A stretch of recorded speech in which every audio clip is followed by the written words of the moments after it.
All right, we are going to read this story. It's called From Seed to Plant, and the author is Gail Gibbons. Most plants make seeds. A seed contains the beginning of a new plant. So if you look at the illustration, there's a tulip, a daisy, a rose, a pea, buttercup, and corn. So those are all different types of plants that have grown. Seeds are different shapes and colors. All seeds grow into the same kind of plant that made them.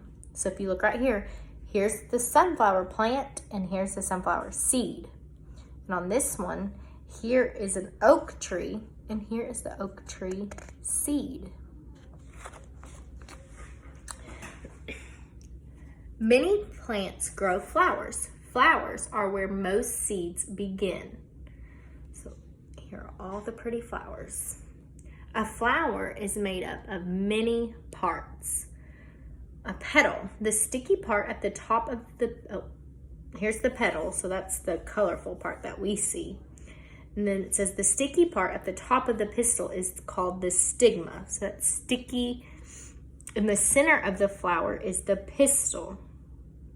At the bottom of the pistil are tiny egg cells called ovules. And then we have the stem. The part of the flower around the pistil are the stamens. So if you look right here. And then stamens make yellow powder called pollen. And some of us really don't like pollen. It makes us sneeze. Before a seed can begin to grow, a grain of pollen from the stamen must land on the stigma at the top of the pistil of a flower like itself. This is called pollination. So all this little pollen has to land up here, and then somebody's got to come help it in a little bit. Pollination happens in different ways. Often wind blows pollen from flower to flower. So if you look, all this yellow is the pollen. When the wind blows, it carries it to the next one. Ooh. Bees and other insects and hummingbirds help pollinate too. While they visit flowers for their sweet juice called nectar, pollen rubs onto their little bodies. So if you look really close at this bee, he's getting his nectar to drink, but if you look really close, he's got pollen on him. So when he goes to the next flower, he's going to take that pollen with him. Then they carry the pollen to another flower where it comes off onto its pistil. So here's the hummingbird. The hummingbird had some pollen that she got on her, and she's going to carry it to that next flower as she's getting a drink of nectar. If a pollen grain from a flower lands on the pistil of the same kind of flower, it grows a long tube through the pistil into an ovule. This is the beginning of a seed. So bees and hummingbirds and insects are very important because they're helping these flowers start to make new seeds. The seeds grow inside the flower, even as the flower begins to die. As the seeds become bigger, a fruit or pod grows around them. The fruit or pod protects the seed. So you can see here's fruit, and this one has a pod. And inside are going to be the seeds. When the fruit or pod ripens, it breaks open. The seeds are ready to become new plants. So here it is. It turned brown from green, and all the seeds are dropping. And when they drop, they're going to go to the ground. Some seeds fall to the ground around the base of the plant where they will grow. So here they are. They're all going to drop. Let's see what else can happen. Some pods or fruits open and the seeds pop out. Sometimes when birds eat berries, they drop out the seeds. Other seeds fall into streams, ponds, rivers, or the ocean. There they travel on the water until they stick to the dirt along a shore. So if they get in the water, they're traveling through the water and they find a new place.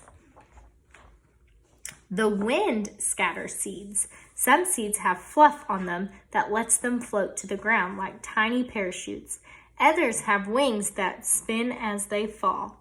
So we love to blow the dandelion. So those are actually seeds. So when you blow on it, you're helping those start new plants. So those seeds are going to travel after you blow them.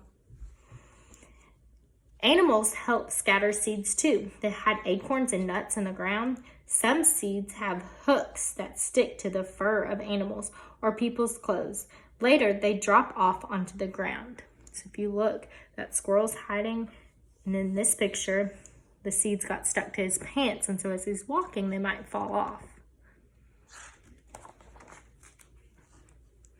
A flower bed or vegetable garden is beautiful. Seeds are planted to grow in the garden.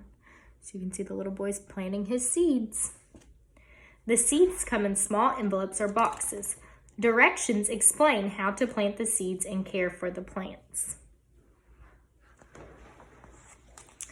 The beginning of a plant is curled up inside each seed. Food is stored inside the seed too. The seed has a seed coat on the outside to protect it. So you can see here's the seed, and then all the yellow is the food. And this is the beginning of the new plant. A seed will not sprout until certain things happen. First, it must be on or in the soil. Then it needs rain to soak the seed and soften its seed coat. So it has to be in the dirt and it has to have water. Then, when the sun shines and warms the ground, the seed coat breaks open and the seed begins to grow. So you can see here's still the seed. If you look really close, you can still see the seed, but it's breaking open and the new plant's starting to grow. This is called germination. A root grows down from the seed into the soil. The root takes in water and minerals from the soil for food. Up grows a shoot. Green leaves grow up from the shoot toward the stem. So there's that little seed still. And there's all the roots. Now we've got a shoot and some leaves. So all we can see from the ground is the leaves and a little bit of that shoot or stem. The plant grows bigger and bigger. The leaves make food for the plant from the water and minerals in the soil, the sunlight and the air all around the plant. Finally, the plant is full grown. Buds on the plant open into flowers where new seeds will grow. So here's the little bitty bud.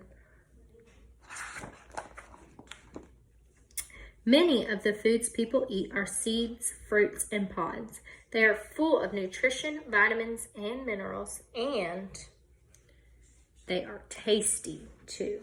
So when we open an apple, we saw the apple seeds. You can see the seeds on strawberries. They're on the outside. Here was a pea pod, and the seeds are on the inside. All right, the end. This is just how to plant a seed.